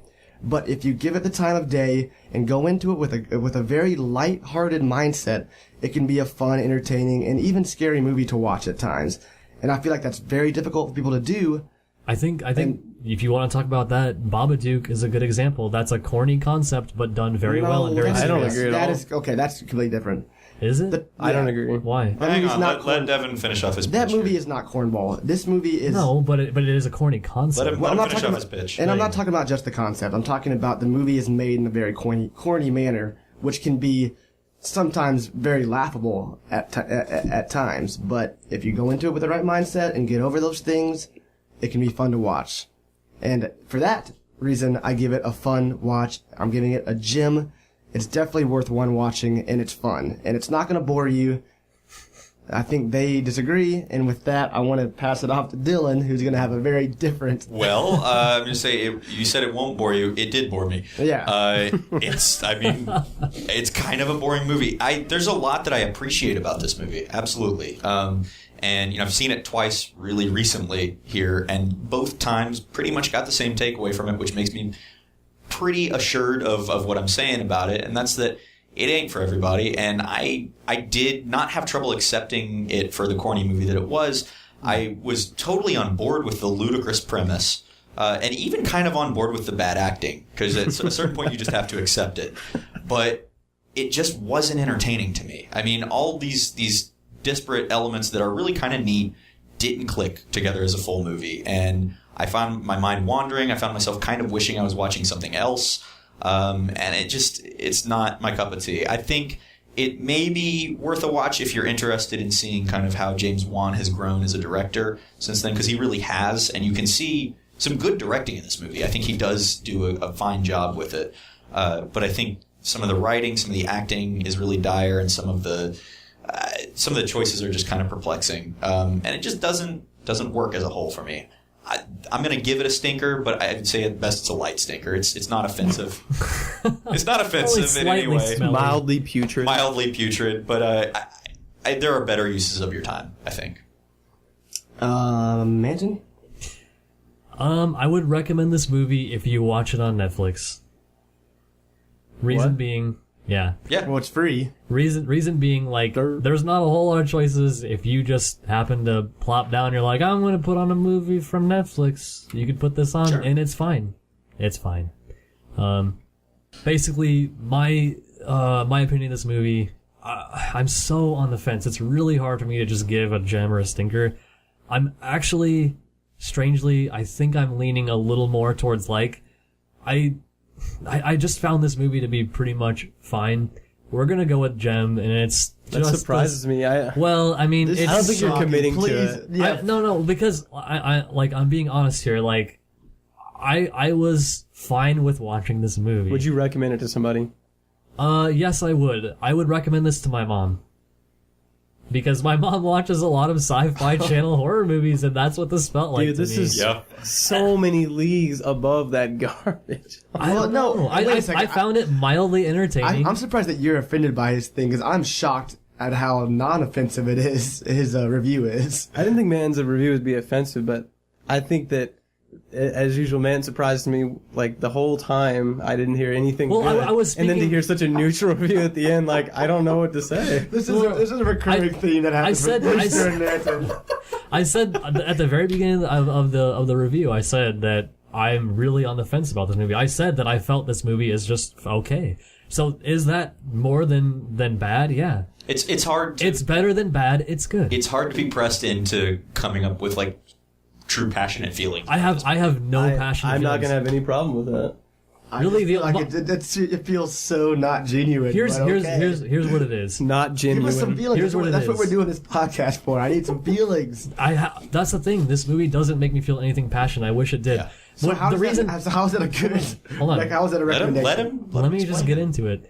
The reason why I was kind of like saying mostly negative things is that, like, you guys had a lot of very passionate good things to say. I was just mentioning the reasons why I felt kind of bored through a lot of it. That doesn't mean that I think the movie is bad overall. Okay. I just am very, very neutral. But if I had to pick, I would say I would go with Gem. If it's a yes or a no, I would go with yes. Reason being, there are definitely times where you might be sitting around and you're just on Netflix browsing your queue and you're like, Sure. what's something to put on?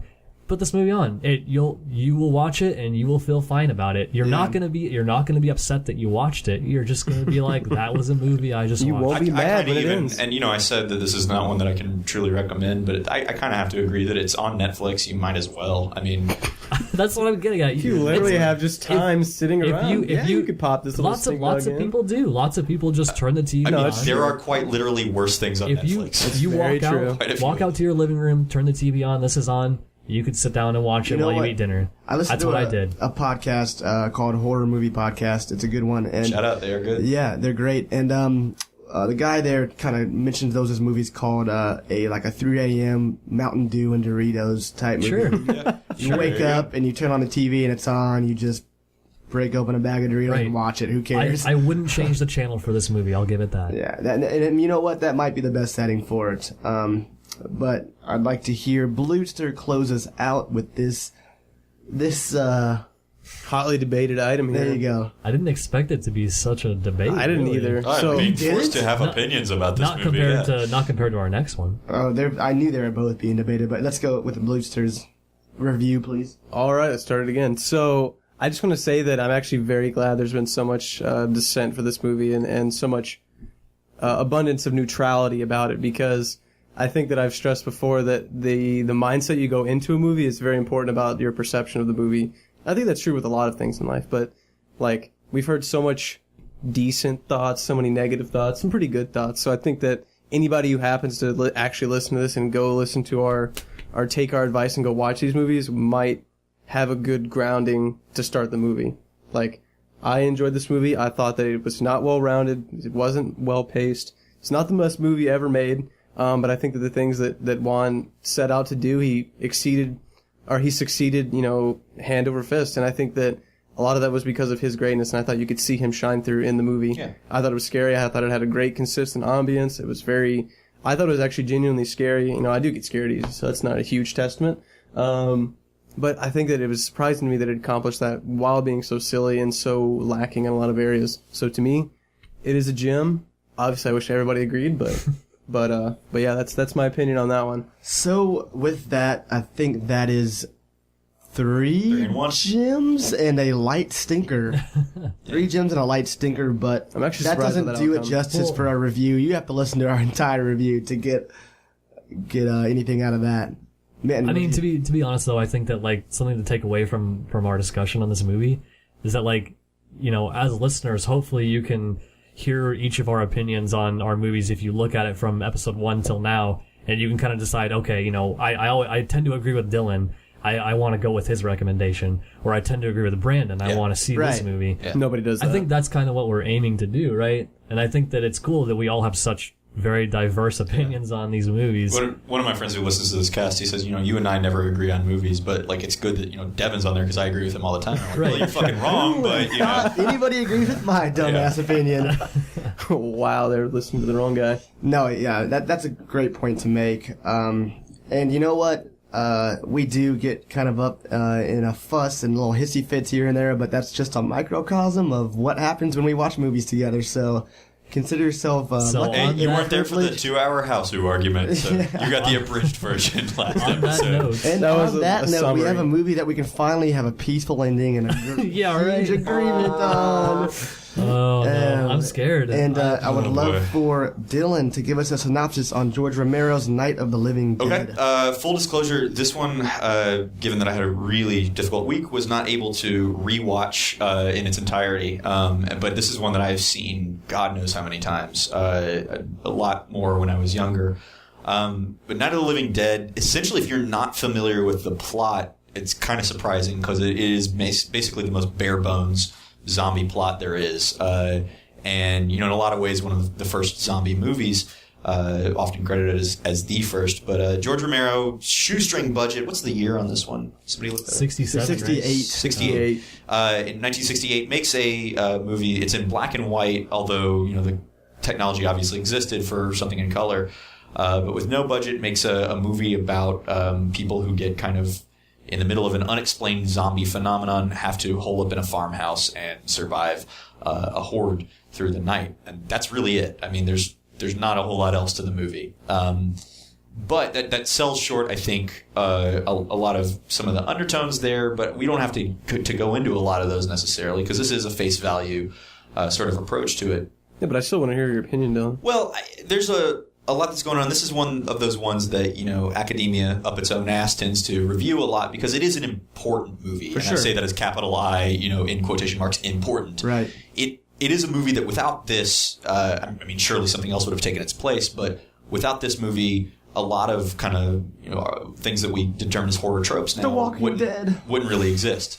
And I think that it is hard to not come across the idea of the budget of this movie, because I think that's a large part of what makes this either click or not click for people. It has like no budget. I mean, this is the default indie, or this is the original indie movie. And yeah, in a lot of ways it does show, but it is pretty impressive in some ways what they do manage to do with that budget. Sure, I'll give you that. Bluester, sorry, but Bluester said something about the budget and the way this was made that was so funny yesterday, about how it's a movie made 40 years ago to look like it was made 20 years prior.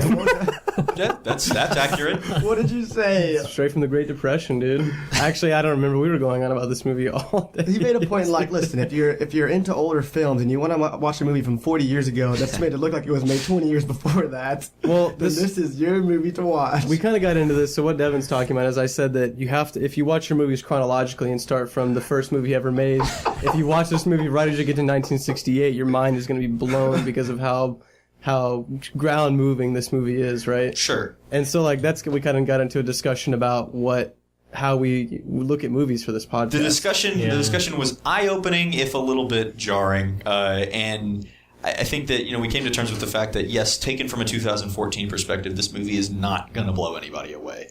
Well, let me just So, Dylan, you touched on it from your perspective. Like, you said that this movie was important, and it kind of paved the way for a lot of other movies, right? Yeah. And, like, I don't necessarily have anything wrong with that phrase on its own, but I feel like more often than not, that phrase is used to basically discredit other movies or bands or like anything in life. Sure, I see that perspective definitely, but with me, I don't want you to conflate what I'm saying with what my actual opinion is here. I'm trying to give the overall story of this thing.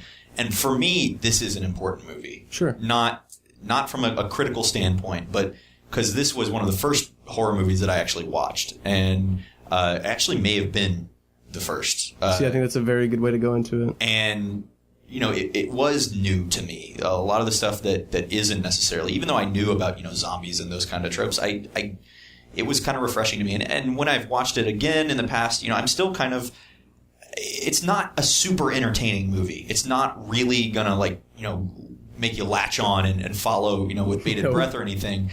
Would you say boring, perhaps? Okay, keep going. There are times that drag a little bit in this one. I think when they first arrive to the farmhouse, it can get a little boring. But the setup is this overwhelming kind of despair that's in the movie, and that it does a lot with a little. And to me, I think that's kind of impressive. I don't know about you guys. I mean, I took a couple of film classes in college and stuff. I would by no means consider myself a buff or an expert or anything, but you know, I do kind of appreciate that aspect of it. And to me, it's an interesting artifact, if nothing else. Right. Artifact, I think, is a very good word. Yeah, and it's dated. It's dated. I get it, Bluester. I really do. There's a few rhymes that I feel like Bluester could come up with artifact right now that might... Just go ahead and say fartifact. Artifact. Fartifact. Anyway, no, I get it, and I understand the appreciation and the praise for it, and I get what it did for the movies and the subgenre of zombies. Again, though, that does not add to my immediate... the immediate effect of me watching the movie in any way. I still was watching what I was watching, and it still was honestly painfully boring most of the time. Get it out there, buddy. You said it yesterday. Just get it out there. It was very, very, very boring. And as much as I want to appreciate and praise it, and I do, that does not add to the moment of me watching the movie. But of course, that's a very unpopular opinion, I would say, with most people. And with that, Manton, I'd love to hear you talk on this movie for a second. So this is gonna be, I know this is gonna be another, like, point of, like, me being on the fence, but I somewhat am. I mean, there's aspects of this movie that I genuinely really love. I love the look of this movie. Yeah. I love certain things like the radio broadcast, the TV stuff I found very engaging. I liked listening to that. It kind of reminded me of, like, I've never actually listened to it, but that whole War of the Worlds thing that happened. Where they actually broadcast it. Right. It felt very genuine. Like, the movie feels very genuine. It feels very believable, very grounded. And that was something that I really appreciated, and that's kind of something that engaged me about it. I will definitely say this movie has pacing issues for sure. If you, especially, like, you know, obviously I can't judge. It wasn't expertly made, I'll tell you. I mean, George Romero is George Romero, but that movie was made as an amateur film. I don't think anybody's going to argue that that's the case, even people who, you know, review it for academia or anything. It is clearly an amateur production. Basically, it seemed like from the little bit that we talked about it beforehand, they were bored to tears. I wasn't. I entertained myself. You did. We watched it together, and Brandon had a lot of jokes to make. I was trying to be respectful. I'd never seen the movie. It made me laugh. But anyway, I would definitely say I didn't find it boring. And and really that is as far as I'm going. I mean, there's certain things that I really loved, but I don't feel incredibly strongly about it. I mean, it certainly didn't blow my mind like I kind of was hoping it might. Just because there's so much. Like, I'm with you. Like, there's so much to this movie. There's so many people that talk up this movie. I wanted to like this movie so bad. I was wanted to be blown away. I wanted to be blown away, but I just wasn't. But at the same time, I legitimately, I swear to you, I was not bored. I was engaged during the movie. I don't know. I want to believe that too, but... And let me just say, like, during Dead Silence, I was like, I would rather be watching something else. I didn't have that feeling during Night of the Living Dead. That's basically where I fall on it too. It's not the most engaging movie. It's not the most entertaining movie. Basically, what I'll say is I did like it more than Dead Silence. I agree. I like Night of the Living Dead more than Dead Silence. That's a very unpopular and crazy opinion you have there. I will say, I'm joking there. Obviously, that's going to be the popular opinion. Of course, a classic versus a stinky fucking 2000 James Wan movie. But that said, I am actually legitimately surprised that you guys say that movie was less boring. I would say, let me tell you, I had a taxi ride a couple weeks ago. I got picked up to go home after I was staying at my girlfriend's place, and I was just kind of talking small talk with the driver. It's a young girl. She's probably, I don't know, late 20s or early 30s. And she was like, yeah, I've been watching a lot of horror movies because it's Halloween. And I was like, perfect. I love horror movies. I can talk about that. Yeah, perfect. So she's like, yeah, we're trying to watch these classics and stuff. The ones we heard were like the best of the best. I was like, yeah, what'd you watch? And she was like, well, we watched Night of the Living Dead. I was like, oh yeah, how was it? I'm supposed to watch that soon. And she was just like, you know what? It was really, really boring and not scary at all. And I was like, what? I was like, the George Romero, like, classic? And she was like, yeah. She was like, pretty much all I had heard is that there's a scene where a black man, the protagonist, hits a white woman that was supposed to be very groundbreaking and controversial. And basically that was all I was watching for at that point. And once that happened, I was pretty much done with it. And I was like, that's a very odd way to go into a movie. And you know what? When I watched the movie, let me finish. When I watched the movie, about 20 minutes in, I was like, holy shit, I have the same feelings as this girl right now. Now I just want to see this black man hit this white woman because it's such a groundbreaking scene in cinema history. And once that happened, I was, alright, I saw it, into the movie, and the rest of it was very boring, aside from maybe one or two scenes. One scene being the little girl killing her mom as a zombie with the knife or the whatever it was. That was really well done. It's a great scene. Gardening tool. That was really That was the one scene that really stuck out to me. But again, that scene has been done so many times over and over and over again to this day. I don't know. Better and more effective than then, at least as far as as the technology and the age would allow it. For me, something about that scene like impacted me, even like even in comparison to like modern films. Like, I don't know what it was. There was something really unnerving with that. Yeah, I don't know. It was good. I really liked that scene a lot. You guys are reaching but when again, you say stuff like no, that. that I is really our want to know this reaction because to it. I watched this scene and I felt nothing. Like, And that's the man fine. was off his jock over here, and I just wanted to read his mind. Did you find that to be illegitimate? I want to be very I did not clear say here. that. Well, no, I said I want to read your mind. I want to I- know why. I know you didn't, but Devin kind of implied Yes, that like and I want to be reaching. very clear here that that's the thing. You're entitled to your first reaction to this movie just as much as we are with ours. sure. And mine, maybe mine is dated. Maybe mine is more of kind of a 60s reaction to this movie. But I can see it from that perspective, and maybe you can. Maybe you're looking at it from yours, and that's fine. The listener here, whatever you think, if you aren't particularly into older movies, this one's not going to change your mind. If you're, kind of more about the classics, I think you might have some appreciation for this one. It is hard to look at this one as a face value because if you look at this one in compared to, the bloated horror genre as it is today, this is one of the kind of groundbreaking firsts. And, at the time it stands out a whole lot more. Later on, this stuff has been done to death and it's not doing anything new if you look at it in reverse order. So it depends on how you approach this movie. Kind of like one of the things I want to say to that though, Dylan, is that a lot of older movies do stand the test of time. Sure. There's tons of movies that are 50, 60, So, 70 years. what came out 5 years after Night of the Living Dead in 1974? Texas Chainsaw Massacre, I'm assuming. Yes. That's a huge difference in years, though. 68 to 74 is a massive 73. cultural 73. You could go the other direction, The too. Exorcist, 71. The point I'm trying to make is that the fact that it's old doesn't turn me off to the movie. Like, I feel like I enjoy movies more when they can hold up today. Okay. And I think that this movie does not do that because, and if you actually look at a lot of people who talk about the movie, even like yourself, Dylan, they bring it up and they immediately say, well, this movie did a lot of things first. It doesn't say it does them well, it just says it did them first. And so, like, I think there is a value in doing something first, but just like a company who released something first, they can still die and be gone today. Somebody else could do it better. That aside, I tend to think that it does do a lot of these things really well. Does it do it better, though? Does it do it better than what? Than its predecessors. Like, It does not. In my opinion, I think there's so many better zombie movies. Sure. And I'll agree with that. But I think, even this one compared to, like, the other of the Dead movies, the other Romero movies, I still like this one best out of them. Maybe Romero just stinks.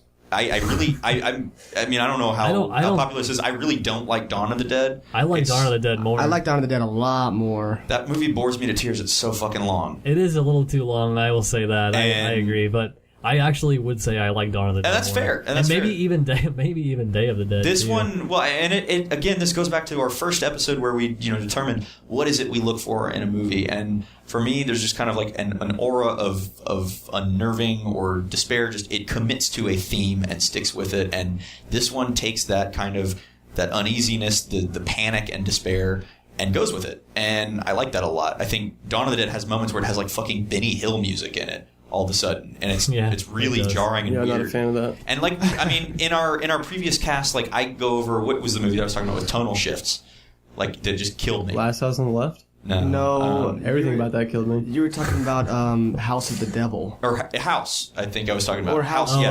Has these massive tonal shifts, and that's a thing that I really don't like. Right. But I like Night of the Living Dead because it's short, sweet. It's like a real quick punch, and then it's done. And even if you're bored in this movie, I get that. That's fine. You can be bored in it. But it's not a really long movie to be bored in. So you're not committing to a ton. The best as long as Dead Silence, I'm pretty sure. And that if Dead Silence was boring to you guys, then it felt all the more slow. And it did. And again, that 1 hour and a half felt like an eternity. To me, I mean, it certainly is a slow movie, but I don't necessarily see that as inherently bad. No. I'm not saying slow. I'm saying boring. Okay. I'm saying boring. I would say slow. Let me be clear. I think this movie was boring, guys. In case you guys didn't catch that. I just feel like there's a lot of empty space in the middle of the movie that I don't know developed anything. For sure. Between the zombie attacks. Sorry, continue. We very, very quickly get into the house and we meet these characters that we may or may not care very much about, and then I feel like there's a lot of time where we're with them. And one of the things the movie does, very obviously, is there's not a lot of dialogue, and I think it could have been powerful, but I don't know that the movie was any better for it. Like, I don't know what was going on when he was like boarding up the house.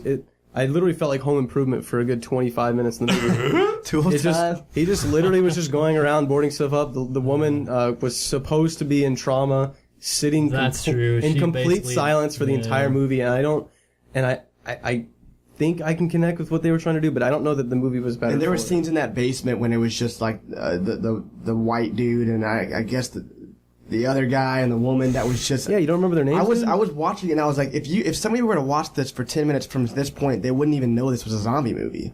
It would just be. I don't think that's a bad thing. I'm just saying it's just this boring dialogue in a basement. Made to look like it's from 1940.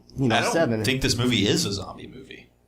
It makes a point not to say anything about the zombies. It's more of like a natural disaster. Well, you know what's interesting? Which I think is very cool.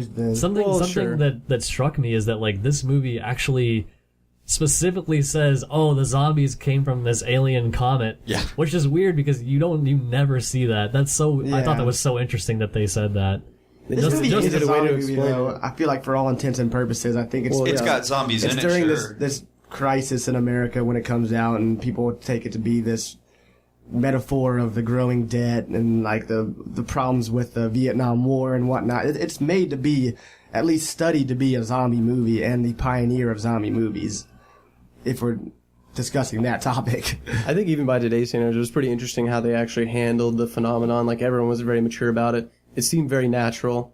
Like, in 2014 world, if you have a zombie in a movie, like, it's not going to, they're not even going to act like you don't know what it is. Right. So I actually thought that was pretty cool. And like cool. all the newscasts and stuff are really interesting, and they don't know what's going on. I thought that was pretty fun. And I appreciate that. I appreciate it for what it is. Do not get me wrong. I appreciate the innovation. I appreciate I guess the first zombie movie, or at least one that popularized the zombie subgenre. And I appreciate the things that were done then, but I'm saying watching it from a 2014 point of view, when I've seen so many movies do the same thing and do it better and more entertaining and more fun, that's when I say this movie's boring. And Devin, maybe that's just the difference in the way that we approach movies. I look at them often, if it's a historical movie, I look at it as a historical document. I try and approach it from the time that it comes from in a lot of ways. But would you recommend that to your listeners? Yeah, I would say, that somebody like me might appreciate it in a different way, might appreciate it, whereas, you might not.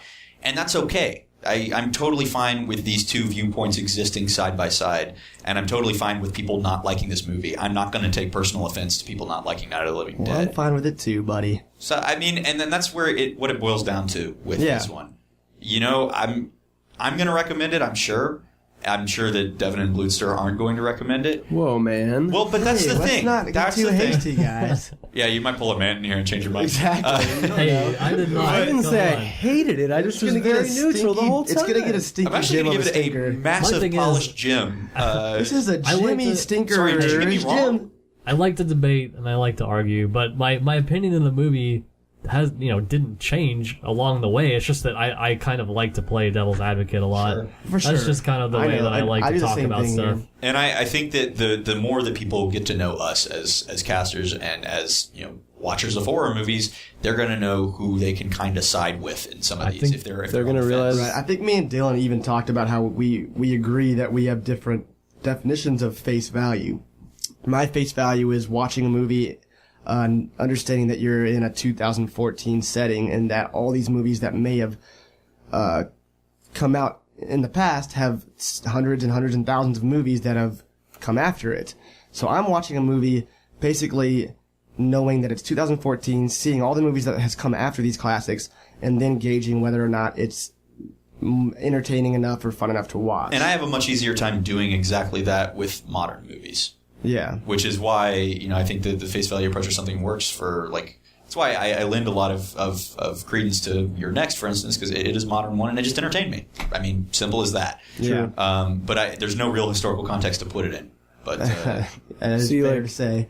I don't know. I'm the flip opposite of Dylan. Flip opposite. It sounds like something that would be like in Fresh Prince of Bel-Air. Like that's how he opens the episode. Flip opposite, man. But I don't know. I do my best to absolutely not give any grounding to any movie I watch. I want to go into it knowing as little as possible. And when I watch older movies, I give them the exact same criticism that I would today. And I think that a lot of older movies that have stood the test of time do that because they're so good. And I mean, I'll get into it in a minute, but when I go into a movie, I just want to experience it with what I have now and what I currently know. And you're going to find out that I'm an absolute cretin, savage, who hates movies that you aren't. forgot Neanderthal. I'm a Neanderthal. I'm actually a Cro-Magnon. And so if I had actually gone through the history of the United States film, I would have gotten to this movie in '68 and my mind would have been blown. But that's how I go into it. And if a movie can blow my mind with how I judge it, a modern movie, then it's all the better for it. And that's why the classics that I do love are I love them so much, because not only were they older, they did a lot of things first, but they also beat out all the movies that followed it, like Texas Chainsaw. That's a really Texas good point. Chainsaw They is stand the the test of best. time. That's a damn good point. Right. In my opinion, and your shared opinion, this movie does not stand the test of time in that way. Well, maybe we should just get into it. Jim or Stinker? I think so. All right. Let's get. Man's been awfully quiet. Let's All start right, with yeah, him. let's get it from I Minton. have.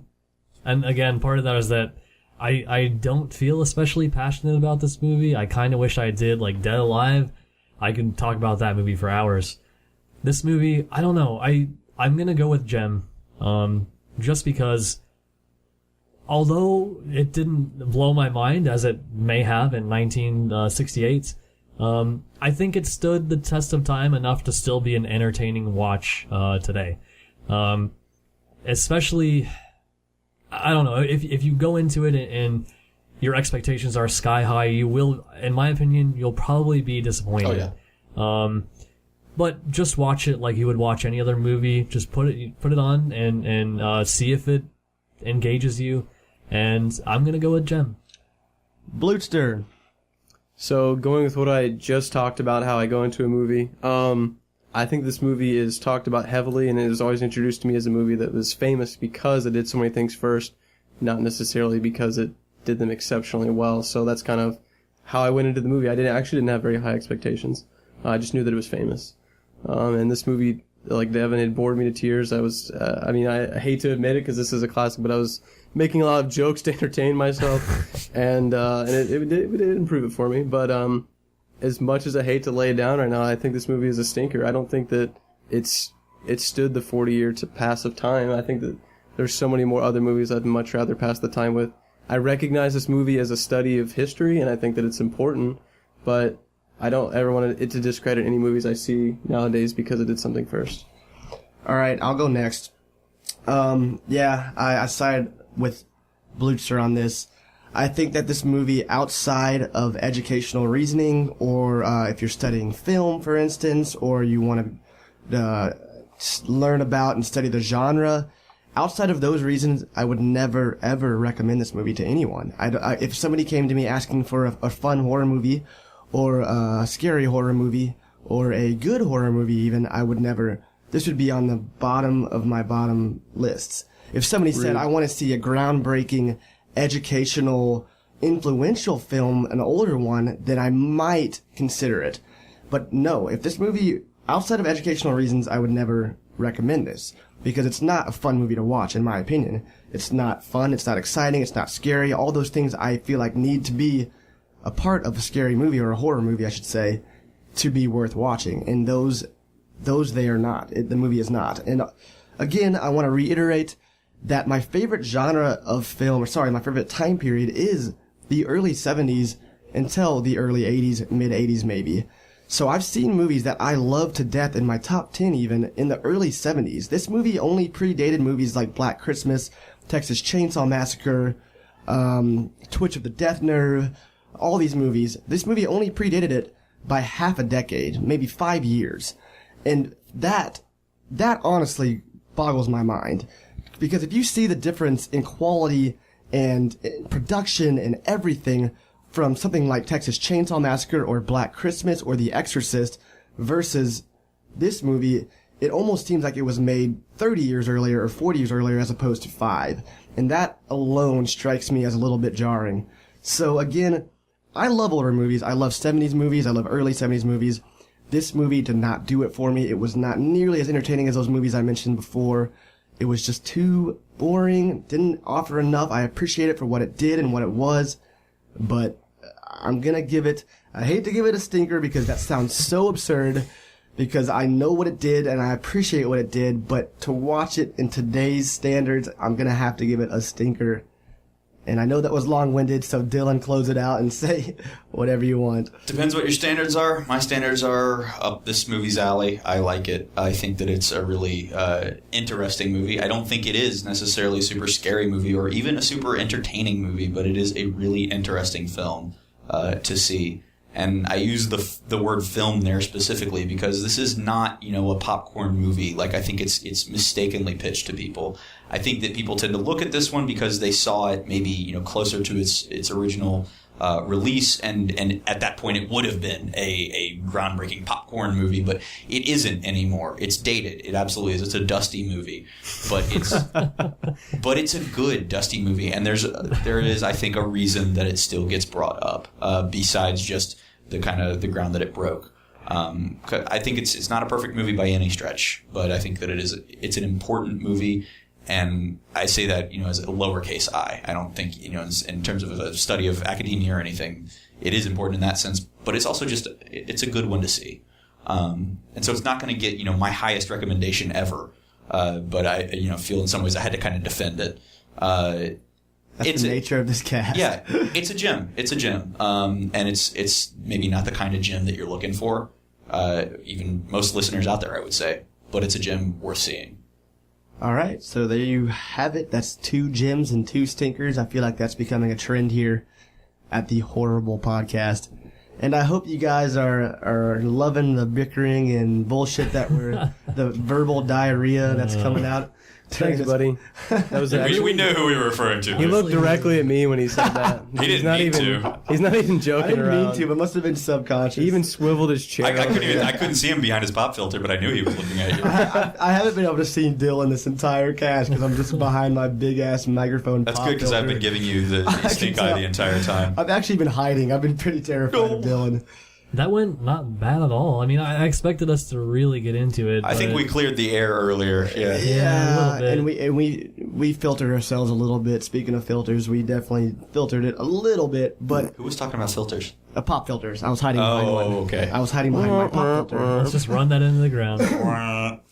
But yeah, that could have been much worse. So there you have it. We have dead silence. There you have it. Our final words for this podcast. That could have been much worse. That could have been much worse. Cut it. Dead Alive, Dead Silence, and Night of the Living Dead. But no, before we close out, we have our game. I hope you guys are ready to decipher Daddy's ready. which review is for which movie. Okay, so the way this works is we're gonna have 2 reviews for each movie, and these guys have to decide which one is for the actual movie, like Dead Silence, for example, and which one is for just some completely random other movie. So, chronologically... These all negative reviews again? These are all negative reviews. My favorite kind. Most of which are user, but some are not. User reviews, of course, going to be the more ridiculous ones. So, starting with, what was it? Brain Dead, Dead Alive, whatever? Dead Alive. Starting with Dead Alive. Peter Jackson's Dead Alive. First review. It reminded me of the time my cat had a bite... Oh, sorry. There's so many typos in this. There's so many typos, you have to forgive me. It reminded me of the time my cat had bite wound. Abscess, which exploded in a fountain of pinkish pus and blood. Ew. Which, admittedly, was fairly gross, but far more entertaining coming out of my cat than it was in the film. Damn. That's your first review. Okay. Second review is... I love guts and gore, but this movie was trying too hard to be gross. It takes all the fun out of it when it's forced and every scene is nothing but gore. First one. Yeah, I'm gonna go actually with the gonna second, actually. Really? So let's go through it. Blutster? I think the first one because there's a distinct scene with pus in Dead Alive. It's got to be a reference to it. I feel like the second one could be applied to like a lot of, torture porn type movies. I'm gonna go with the first one. I think Man's right. It could be, but I'm just gonna go ahead and say the second one just to see. All right, it is the first one. The second one is for Cabin Fever 2, Spring Fever by Ty West. Ty West. Ah, Thanks, okay. Ty. Shout out, buddy. All right. Never seen that. I like the first Cabin Fever. The second one is so insane. I saw it. I didn't Really? even know it was Ty West when I saw it. It was so disgusting and weird. And Did you like it? no, not really. And you know what? Ty West has even actually written it off. He's like he doesn't It's his like first, isn't it? It's one of his first. And Okay. it was just a way to get money, I Yeah, guess. sure. But he like vehemently does not like that movie, and he like tries to He's ignore the decided. Oh, fact he that- has standards. Okay. he Anyway. tries to ignore that he ever made it, but he made it, guys. That's Ty West, Spring Fever. Check it out. Second movie is Dead Silence. All right, dude. This movie was as bad as Bush's second album. What? That's oddly so weird. specific. It just swallowed. Do something else with your time. Do some sit-ups. Go vote. Sharpen a pencil. Club a baby seal. Wow. Oh, that's just rude. You get the idea.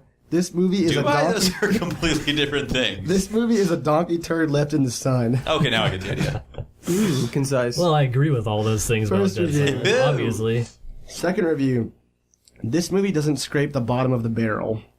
This movie isn't the bottom of the barrel. This movie isn't below the bottom of the barrel. Oh, no. This movie doesn't deserve to be mentioned in the same sentences with barrels. oh my god. Which one?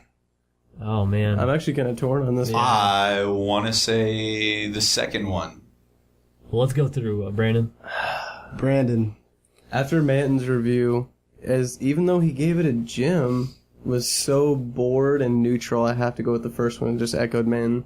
Okay. Yeah, I'm actually going to agree. You're right. I'm going to go with the second one again just because I got to give props to that review. Wow. That was 1-1-2 exceptional. Shout again. out. All right. Well, it is the first one, and Damn. that's funny you give props because that was Roger Ebert's review That's my boy. of a movie, and I kind of want to get. I want to see if you guys can guess the movie. Can you like The give us barrel a one. What the barrel one was? And I'll give you a hint. And a hint is man. that the word barrel kind of might factor into the reason he gave this review. Chud? No, it's not a horror movie. Oh, okay. And the actor associated with it is very much associated with barrels, you could say. I don't even. Oh, it's Star Fox Barrel Roll. There He's you go. actually not, Stuff. he's on to something there. What? I'm not joking. Is it the Mario and Luigi movie? No, Barrel Roll is associated with this guy, comedian, comedy movie. What? What are you talking about? I have no idea what you're talking about, Devin. All I don't right, think Tom we're good. Green. Oh God, Freddy got fingered. Freddy got fingered. Oh Lord, have mercy! I forgot all about that. You know about the whole barrel roll thing with Tom Green, right? No, I have no idea. I was not getting that reference. Oh, his whole Not a big Tom Green. when he was historian. doing his show, like it was the biggest news. 4chan just fucking went nuts on him, and every time people would call into his show, it was literally almost every second. People would call in and just say, "Do a barrel roll, do a barrel roll." He was getting pissed, and he was going, he was like flipping out on camera, and like people would like go in and do interviews, like, "Yeah, my husband's in Afghanistan now," and blah blah blah, and they were like, "Oh," and then he would do a barrel roll, and he'd be like, "Fuck this," and like hang up. Like people would fake him out. Like the whole 4chan community, was trolling I him actually hard. remember that. Yeah. So I wonder when he made that barrel reference so many times if that had anything to do with it. I don't know. It probably didn't, but it seemed interesting. Anyway, the final movie is, what was it? Night of the Living Dead? Already forgot. All right. Total waste of time. Not scary, bad acting, just ridiculous. This sounds exactly like what you guys were saying. Yeah, after the did you movie. write this and If put it you're on? under the age of IMDb? 40, skip this piece of garbage. This is like This is your user This is review. Brandon, like verbatim. bad, Yeah. very bad. That's the first review. Wow. Second review is in all caps, I should note. Wow. So bad. Man, this movie is so awful. Man, just seen this movie for the first time and think that this is such a really awful movie to watch. Man, this is such an awful movie to watch. That's Brandon, both of them. Both of them. I submitted those right before the cast. Hold guys. on, it's a trick. You pulled that from our Facebook chat, didn't Right? you? Yeah. So, Brandon, which one do you think is which? Dude. You already know it. It's the first one. The reference to being a 40-year-old and needing to watch this movie, I feel like it's important. I think it's a trick. I think that first one is a trick. I'm gonna go with number 2. I'm gonna go with number 1 on this one. Dude, I bet the first one's for 40-year-old virgin. It doesn't make no sense. This one is definitely the first one. The second one is for Cabin Fever 2 as well. Shout out to Ty West. Oh, Ty, please be on our show. Oh, We man. love you. All right, so that'll wrap up this week's episode. Can I break the news now about our interview we have coming up? It's next episode. Sure, I guess so. You guys Sure. need to watch The Canal. The Canal is a movie that we gushed over, all 4 of us, before even knowing of this opportunity that might come up. We are going to be interviewing the director of The Canal. It is Ivan Kavanagh. So for next episode, yes, we will interview Ivan Kavanagh of The Canal, which is one of our favorite movies of the year. It was my favorite I'm gonna go movie. ahead and say favorite total. Yeah. Yeah, I agree. It was, I think, the winner of our marathons. And he also did movies, one called Tin Can Man, which is a little less well known, which I ordered on Amazon.com, so I'm going to make sure we watch that. What was that before the website? interview. Amazon.com. www. Can I That's get like World Wide Web.amazon.com. slogan or something. Brandon, where did you order your new microphone from? www.amazon.com. Sounds like a nice I'm website. waiting for the ad revenue to roll in here. Ad revenue. Only in it for the money. Partner, please, PP. Wow. Partner, please. So, of course, please make sure you watch The Canal and check out our episode next Tuesday, where we will have an exclusive interview with Ivan Kavanagh. We are all so fucking excited. No joke, my nards are pumping. To quote one of the gentlemen on this cast, I'm legitimately so excited for this. And when Devin originally told me that this was going to happen, I actually thought he was trolling me. I was He watching. still might be. This might be an elaborate This is a setup. long con right It's a now. real long con. I was watching Carrie, a not particularly great movie. The second remake. the remake. It's a little. The original is way better, I feel like. But then Devin texted me. He's like, "Dude, I have Ivan Kavanagh lined up for an interview." I'm like, "Got me, bro." And then slowly started to kind of settle in, and now I'm just. Woo. I think it goes without saying this is going to be a big one. It's going to be a good one, too. Right. So, Matt, do you have any final thoughts you want to add in? Do you have any thoughts? I'll probably be really excited once I watch The Canal. Dude, get your shit together. Oh, No, seriously. that'll be even better. That I'll be having watched it so fresh, Yeah. and we can Ivan's gonna ask us, if we loved it, and man's like, say, hated it, dude. I should heard just, about it. I should just still not watch it. Good We'll lord. just run with it. Have try Ivan and guess explain what the it's plot about. to you. I'll just be like, so Ivan, I've never seen any of your films. Could you just go ahead and explain it to me? I can't wait to interview you, buddy. And then I'll review his explanation. Of One-man narrative of the entire thing, please, playing all the characters. I wouldn't even be opposed to it. Let's do it. Well, spoiler alert, this movie fucking rules, and this interview will not be spoiler free, so don't go in with that. So please see the canal, tell your friends about this. We want as many people to watch this, as much exposure as possible, as we're interviewing a guy that we very much admire. So follow us on Twitter, so we'll have more updates for you. We'll give you updates on the next movies we're going to be reviewing for the next podcast. So that way you can chime in and tune in with the experience and knowledge of the movies we're talking about. And that, again, is at HorrorableCast, HorrorBle cast. And our email, please hit us up on email. That is just HorrorablePodcast, HorrorBle podcast @gmail.com. So please tune in next week. Say please one more time. It's going to sound just as desperate. Please. Tune in next week. It's a great opportunity and an episode and everything for us. And as always, thank you so much and stay Spooky.